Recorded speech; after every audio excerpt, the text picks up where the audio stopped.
Este tránsito que estamos vivenciando, en realidad no es una enseñanza en línea, no estamos haciendo referencia a educación a distancia, sino que justamente esto es dado a llamar a nivel mundial como enseñanza remota de emergencia. Y justamente es porque la característica de esta enseñanza remota de emergencia surge a partir, digamos, de un contexto de pandemia y que justamente tuvimos que todos enfrentarnos a este desafío de enseñar o de aprender de una modalidad totalmente en línea, educativo, y no tuvimos a lo mejor el suficiente tiempo para prepararnos para esto, porque justamente teníamos que hacer frente a un trabajo 100% digital y de alguna manera tratar de incorporar estrategias didácticas, pero que se basaban en el trabajo en entornos virtuales. ¿Qué nos encontramos con esto? Yo acá les comparto de UNESCO un mapa que nos va diciendo cómo se produjo a nivel mundial el cierre de escuelas, es decir, allá por el 16 de febrero de 2020, cuando todo esto comienza en China, veíamos la cantidad de estudiantes afectados y a nivel nacional simplemente un país había cerrado sus escuelas. Si lo llevamos ya este mes, un poquitito más cerca a nuestra fecha actual, estamos hablando que hay 1.058.800.000 y tantos estudiantes que están afectados en el mundo. Esto implica ya un 60,5% de los alumnos matriculados, esto es básicamente en escuelas a nivel primario y secundario, y 106 cierres a nivel nacional. Es decir, esto acá nos indica en rosado quiénes son los países que tienen localizados algunos cierres, pero los que están acá en violeta es que está cerrado todo el país y cuáles están abiertos. Entonces acá podemos vislumbrar realmente el efecto que ha tenido en la educación esta pandemia y a nivel mundial. Nos encontramos entonces que de repente tanto niños como adultos nos conectamos a través de Internet y a través de Internet es donde nosotros podemos ir tomando contacto. Pero ¿qué vemos o qué observamos? Que tanto en América Latina y el Caribe únicamente hay un 45% de la población que posee conexión a Internet. Entonces, esto nos lleva a que esta enseñanza en línea y ha generado determinadas dificultades para muchos niños y jóvenes adultos para poder hacer un seguimiento de lo que es la educación. Frente a esta conectividad, tenemos lo que es las líneas móviles. Es decir, sí, las tasas de líneas móviles son elevadas y en muchos casos nosotros observamos en nuestro país que tenemos un porcentaje bastante elevado en cuanto a la cantidad de personas que poseen teléfonos móviles. Entonces, podríamos llegar a decir que hasta tenemos más de un móvil por persona. Entonces, esto nos da un indicio a la hora de pensar en la educación porque a través de este tipo de contactos o de conexiones es como en definitiva niños, jóvenes, profesores, maestros están pudiendo sobrellevar, digamos, este aspecto educativo.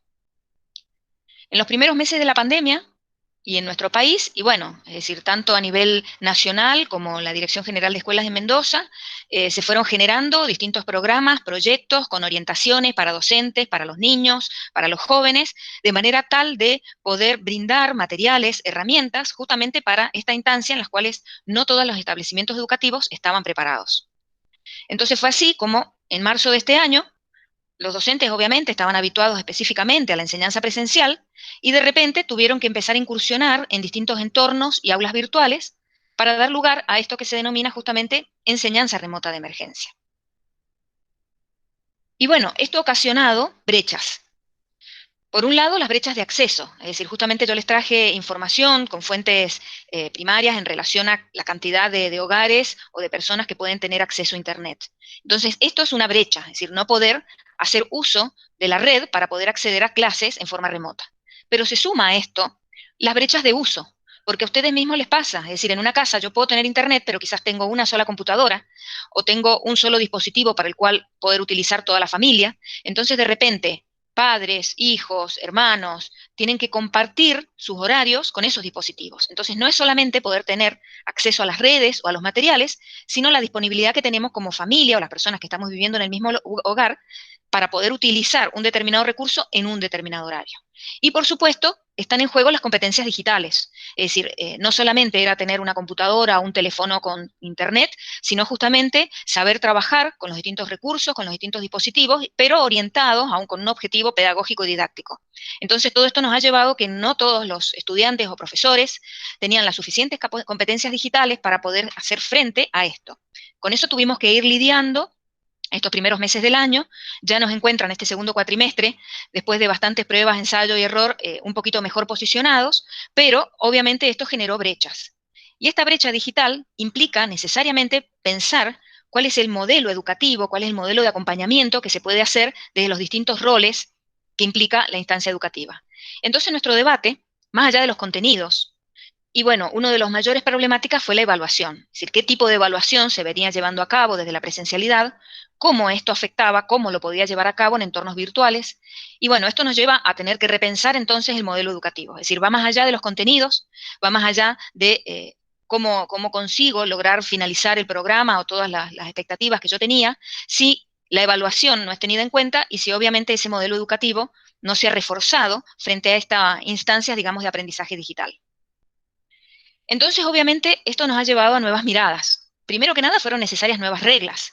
Estábamos habituados a una presencialidad donde hay horarios de cursado, donde hay un sitio al cual yo tengo que asistir, donde hay un horario en el cual tengo que cumplir, y ahora, obviamente, esto también ha cambiado, no solamente para el estudiante, sino para el ámbito docente.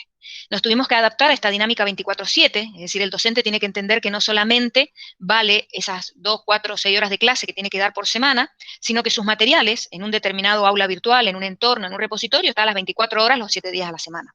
Pero también esto nos lleva que no podemos estar conectados todos los días a la semana y el día completo. Es decir, también es necesario poder establecer nuestras pautas, nuestros límites para hacer otro tipo de actividades. Entonces, obviamente, también reglas en cuanto a comportamiento a cultura se han visto afectadas. Bueno, básicamente el predominio de dispositivos móviles. Era necesario y es necesario, docentes se fueron dando cuenta, nos fuimos dando cuenta que si el dispositivo por excelencia que tiene el estudiante es su celular, un teléfono de pequeñas dimensiones comparado con una pantalla de una computadora, era necesario también armar, reorganizar los contenidos para ser visualizados desde un dispositivo móvil. Esto implica nuevos roles docentes, que ya lo vamos a volver a tomar, obviamente nuevos requerimientos de aprendizaje autónomo por parte del estudiante, es decir, ya no es que tenemos que ir a la facultad o a un establecimiento educativo tal día, a tales horas, ya tengo que aprender a manejarme en función de todas esas actividades o cronogramas o planificaciones que da el docente. Y esto obviamente ha requerido mayor flexibilidad y este es un aspecto que costó mucho, yo creo que en general a nivel mundial, porque es como que el docente hizo un copia y pegue de todo lo que hacía en la presencialidad y lo llevó a la virtualidad, y no era así, era necesario de alguna manera ir planificando las clases, las actividades, las entregas, brindar mayor flexibilidad justamente por todo esto que habíamos estado hablando anteriormente. Esto implica, obviamente, nuevas estrategias didácticas, porque ya no tenemos el cara a cara, no tenemos el estudiante o el profesor que nos estemos viendo y que podamos hacer un seguimiento desde nuestros encuentros habituales en nuestras horas de clase, sino que es necesario mediar, encontrarnos, conocernos a través de la tecnología. Esto, por supuesto, es un cambio en la cultura institucional. Ustedes mismos han visto que nos fuimos adaptando desde la universidad, los mismos las escuelas, con el tipo de sistemas, con las formas de comunicarnos, y todo esto ha llevado, digamos, un cambio en lo que es la cultura institucional en sí. Y básicamente un aspecto a tener en cuenta es este ecosistema digital, es decir, el ecosistema físico en el cual nos encontramos en la presencialidad es que sabemos que nos movemos a través de algún medio de transporte, vamos a nuestra institución educativa, asistimos a nuestras clases, volvemos, vamos a la biblioteca, retiramos un libro, entro al curso, me siento en un banco, bueno, todo esto cambió. Es decir, ahora el ecosistema es digital, me ubico en mi hogar con el dispositivo que dispongo, accedo a través de bases de datos digitales a las bibliografías. La bibliografía generalmente está toda digitalizado en aulas, en la nube. Entonces ya la movilidad no es física, sino que implica toda una estructura y una infraestructura que también hemos tenido que disponernos. Y que obviamente cuando vayamos a volver, ya esas estructuras físicas se están adaptando, ya se van a encontrar que en la facultad ya todos los mostradores van contando con vidrios, es decir, de ahora en más ya todo a lo cual estábamos habituados y ha ido cambiando para hacer frente a esto que, si bien vamos a volver a instancias presenciales, pero mucho de lo digital probablemente se mantenga. Entonces estos docentes ya hemos tenido que cambiar, es decir, ya el docente no solamente se basa en el material que el mismo docente da en su clase magistral, sino que ya se transforma en un curador de contenidos. ¿Qué es esto? Y bueno, busco materiales que están en la web, videos, libros, artículos, guías didácticas, es decir, otros elaborados por otros autores, pero que pueden ser tan útiles como el propio material que yo puedo brindarles. Entonces, en ese sentido, no solamente el docente elabora sus propios materiales, sino también busca contenidos de otros y los utiliza o reutiliza. También comenzó el profesor a diseñar sus propios recursos, a trabajar, por ejemplo, con una presentación en PowerPoint y transformarlo en un video para que después el estudiante pueda accederlo, o como en este caso, una pequeña clase a través de un sistema de videoconferencias que queda grabada y luego es compartido por el resto de personas que no participó. Entonces, todos esos elementos, esos materiales didácticos, y que no necesariamente antes el docente lo hacía, ahora comenzó a hacerlo. Entonces, ahí el docente se coloca mucho énfasis en lo que es facilitar el aprendizaje, ese acompañante cognitivo del estudiante, esa guía, y una guía básicamente también en la participación en las redes. Es decir, ya los materiales no solamente son compartidos en un ámbito que queda relegado al aula física, sino que también esos materiales del profesor, de los estudiantes, van quedando en las redes. Entonces, obviamente, todo esto va enriqueciendo y va abriendo esas puertas al conocimiento. ¿Qué pasa con los estudiantes? ¿Qué pasa con ustedes? ¿Qué pasa con los ámbitos educativos en los cuales ustedes se van a desenvolver el día que se reciban? Y bueno, empezamos a hacerle más énfasis a lo que son las actividades de aprendizaje, es decir, no tanto en el contenido, sino la actividad que me permite lograr determinadas competencias a partir de esas expectativas de logro que tiene un docente en un espacio curricular determinado. Se empezará a usar más lo que es la clase invertida, es decir, en casa tengo acceso al material teórico, a todo este tipo de contenidos que son puentes, digamos, al conocimiento, y luego la clase presencial es para actividades prácticas, para desarrollar casos, para hacer debates. Y obviamente siempre el carácter de mayor flexibilidad. El estudiante obviamente necesita desarrollar mucho y tomar otra forma de aprender, es necesario ese aprendizaje autónomo y que tienda más a todo lo que es basado en proyectos, basado en retos, basado en problemas, es decir, realmente ir dejando de lado todo aquello puramente repetitivo y nos vamos abriendo a otra manera de aprender, de enseñar y donde la evaluación es parte de ese proceso. Y obviamente la ayuda pedagógica, esa colaboración conjunta entre el docente y el estudiante, también cobran un papel importantísimo, como incentivar al estudiante para que el estudiante se sienta motivado, ya no tiene que ir a la institución a tomar clase. Bueno, desde mi propia casa tengo que hacer el seguimiento de todo lo que implica un espacio curricular. Bueno, es importante, digamos, mantenernos motivados. Y esto que hablábamos recién, como estas producciones van más allá de esas aulas físicas, de esas aulas de ladrillos a los cuales estábamos habituados, muchas de las producciones ya se van haciendo en forma digital. Y qué mejor que todas estas huellas vayan quedando también socializadas en las redes, en Internet, a través de blogs, a través de distintos sitios donde toda esa producción no solamente queda en el grupo, en el grupo de estudiantes con su docente, sino que también esto pueda ser compartido para otros. Recién hablábamos justamente del docente curador de contenidos. Bueno, ¿quién dice que también otros estudiantes que están preparándose para ser profesores en ciencias de la educación o también otros docentes puedan acercarse a nuestros propios materiales y que en la curación de sus propios contenidos utilicen lo mío?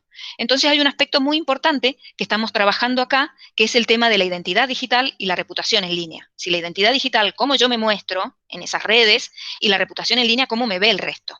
Entonces, esto también vemos que en este ecosistema digital en el cual nos estamos moviendo es también un elemento a tener en cuenta a la hora de nuestras propias producciones. Y que esto, yo les decía, va quedando en la hoja de vida. Es decir, el currículum vitae de ustedes no solamente van a decir que se recibieron de profesores en ciencias de la educación, que han hecho tales o tales cursos, sino que también en las redes parte de sus producciones van quedando. Y esas huellas son también parte de ese currículum.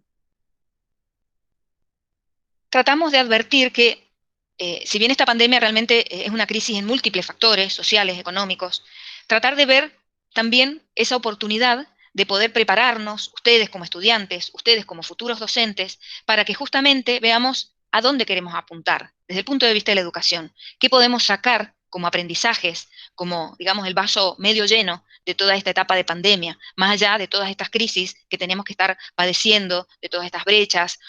¿Qué más podemos hacer? ¿Cómo va a cambiar esto? Y más a ustedes en un rol de futuros formadores de formadores, ¿no? Y vemos cómo en esta instancia de pandemia y comenzaron a abrirse algunas escuelas, no solamente en el mundo o en otros países, sino nosotros mismos vemos acá en nuestro país, ya, hace un tiempo atrás, en junio, empezaron a abrirse las aulas con distintos protocolos, distintas fases, quienes pueden comenzar, quienes no. Es decir, ya todas nuestras habituales aulas, obviamente nos va a llevar un tiempo a que se vuelva a esa nueva normalidad. En esas escuelas que se comenzó, obviamente hay unos ciertos elementos de distanciamiento, de protección, y que influyen, y con los cuales nosotros nos vamos a ir encontrando. Pero todo esto, más allá de ese volver a ese aula, nos tocará a nosotros también cuando tengamos que volver a la facultad. Básicamente lo que nosotros nos preguntamos, y es necesario que reflexionemos, ¿cuál va a ser mi rol como futuro docente en esta transformación hacia lo digital? Es decir, vamos a volver a nuestras clases presenciales, las escuelas seguirán siendo presenciales, pero obviamente lo digital estará atravesando gran parte de esas currículas. Entonces, Ustedes ya están en segundo año de Ciencias de la Educación. No hay que esperar a recibirse para decir, listo, ya me voy lanzando. Uno ya se va formando desde ahora. Entonces, por eso quería tomarme este momento antes de empezar las clases del taller de tecnología de la educación, para que fuéramos preguntándonos esto desde hoy, desde el rol que ya están jugando. ¿Cómo me estoy preparando para acompañar justamente a mis futuros estudiantes? Esos estudiantes que ustedes tengan prontamente, en unos años. Ellos padecieron esto, ellos en las escuelas, en el nivel secundario que estén ahora o primario, ya empezaron a incursionar con todo esto, ya van a venir preparados de otra manera. ¿Cómo me preparo yo? ¿Cómo puedo contribuir para que un alumno sea autónomo, guíe su propio aprendizaje? ¿Qué estrategias se me ocurren que puedo utilizar? ¿Cuáles son esas competencias que yo considero importantes para poder desenvolverme? Entonces, justamente a partir de estos disparadores, la propuesta del taller de tecnología de la educación es que compartamos nuestras propias reflexiones, nuestras dudas, nuestras miradas en el foro del aula virtual.